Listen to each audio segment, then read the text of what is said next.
পারে, বড় বংশে জন্ম থাকতে পারে, অগাধ সম্পদের মালিক থাকতে পারেন, কিন্তু সুখ দেওয়ার মালিক একজন ভগবান। ভগবান যদি সুখ না দেন তাহলে আপনি কোনোদিন সুখ পাবেন না, কোনোদিনও না। আর অন্তর থেকে বলতে পারেন কে কতটুকু সুখে আছেন।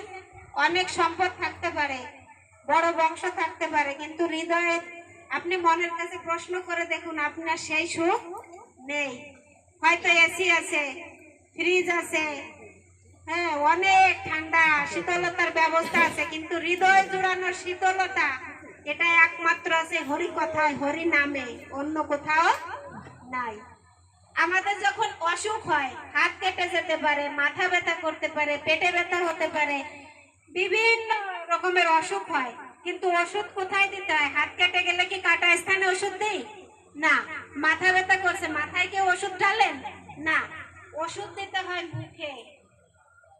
সেই ওষুধটা কি করে? ভিতরে গিয়ে ক্রিয়া করে, অসুখ যাই হোক না কেন সেরে যায়। তেমনি আমাদের এই সংসারে যত প্রকারের অসুখ থাকুক না কেন, শারীরিক, এই যে আধ্যাত্মিক, আদি দৈবিক, আদি ভৌতিক, মানসিক, যত প্রকার অসুখ থাকুক না কেন, আমাদের ওষুধ হচ্ছে একটা, কি? হরে কৃষ্ণ হরে কৃষ্ণ।